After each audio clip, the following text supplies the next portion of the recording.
by the Montana Television Network. Montana This Morning continues on Montana's News Leader.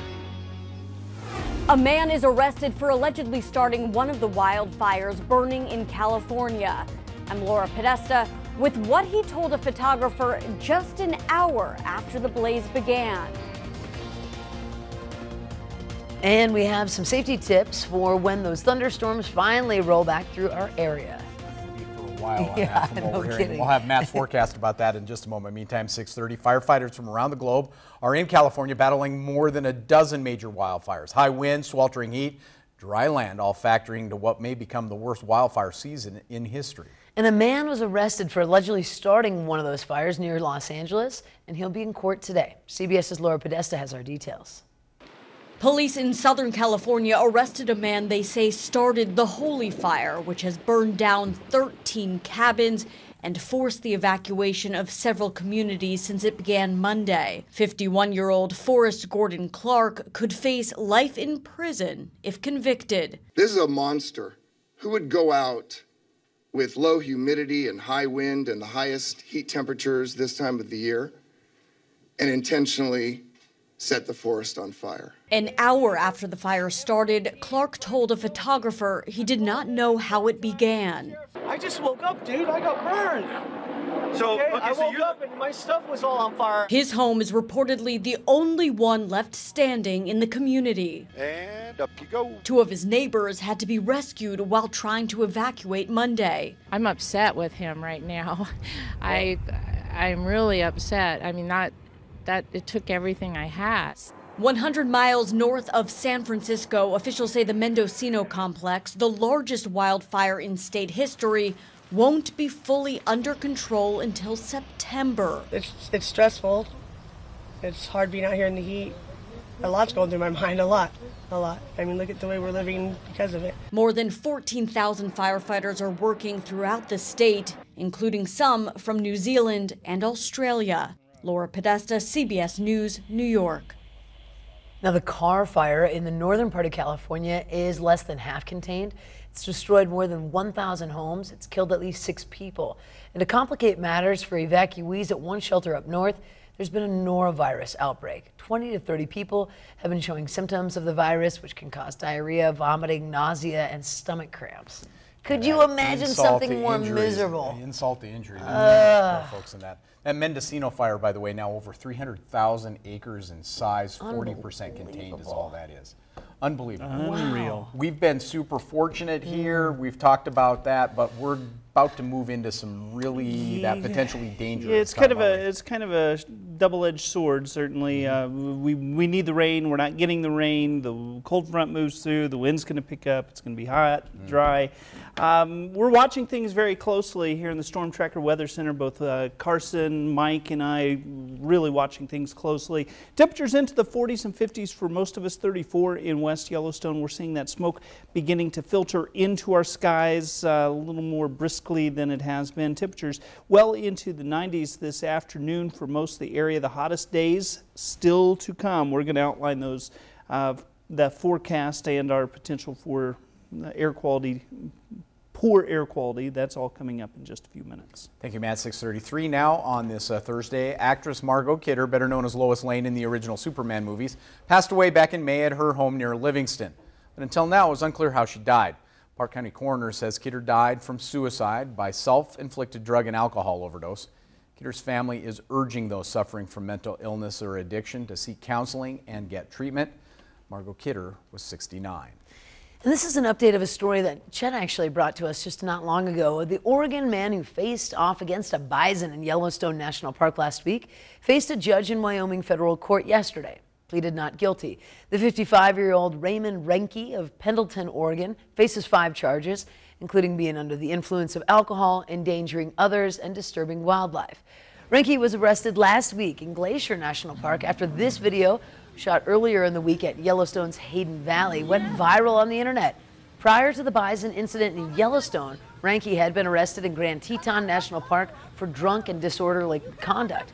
Renke is scheduled for trial on August 23rd, and federal magistrate Mark Carmen revoked Renke's bond from Grand Teton and ordered that he remains in jail until his trial.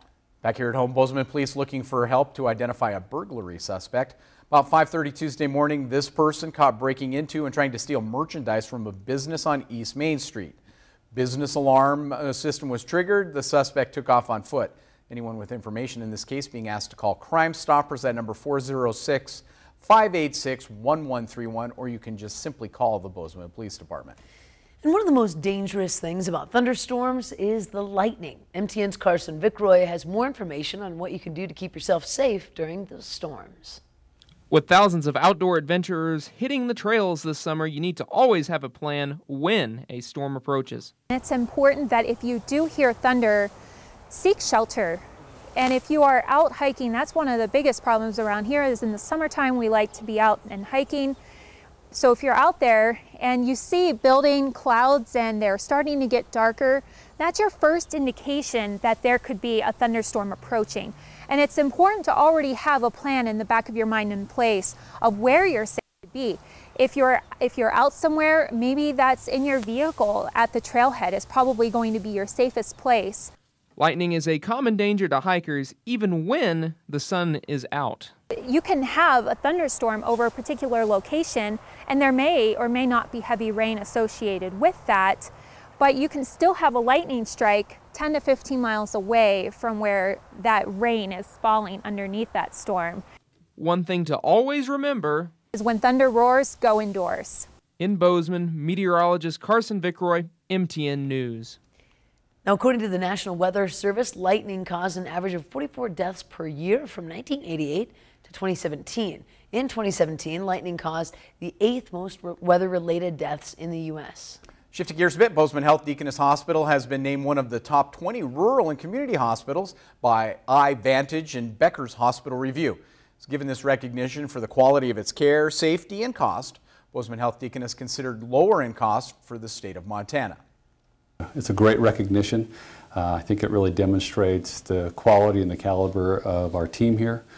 Phenomenal physicians, nurses, the rest of the care team are just exceptional, and I think that really does recognize the work that we do every single day to care for our community. Hill says there's always room for improvement, but along with his staff, he plans to continue striving for excellence.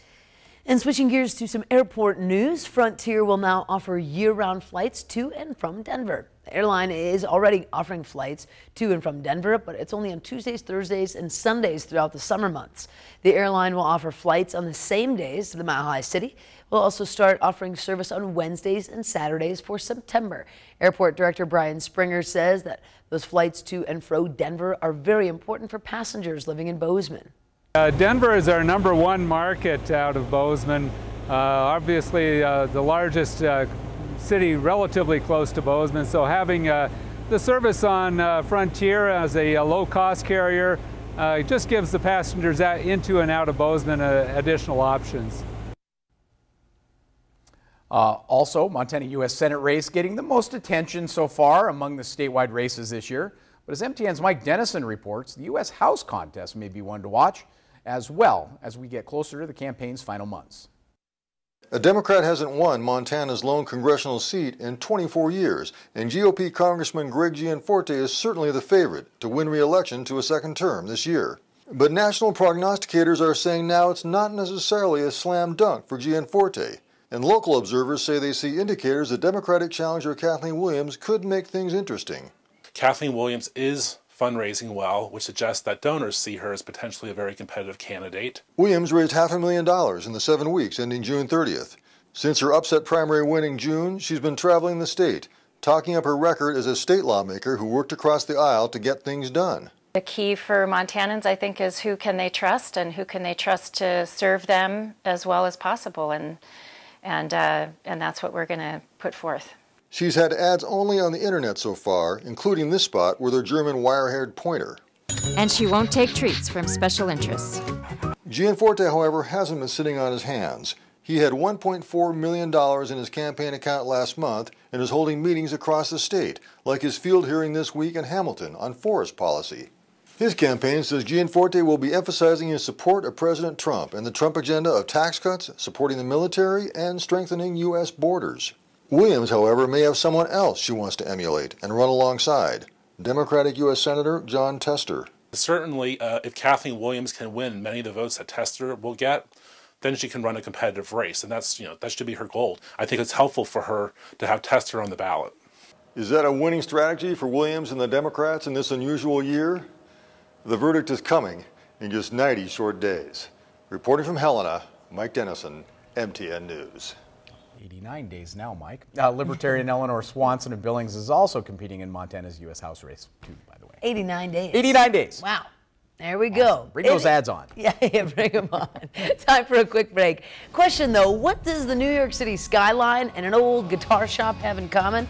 We have that story for you in just a moment. But first, we're going to head to New York, check in to see what's coming up at 7 o'clock on CBS This Morning. Good morning. Ahead on CBS This Morning, a big story involving accusations of abuse against more than 300 Catholic priests.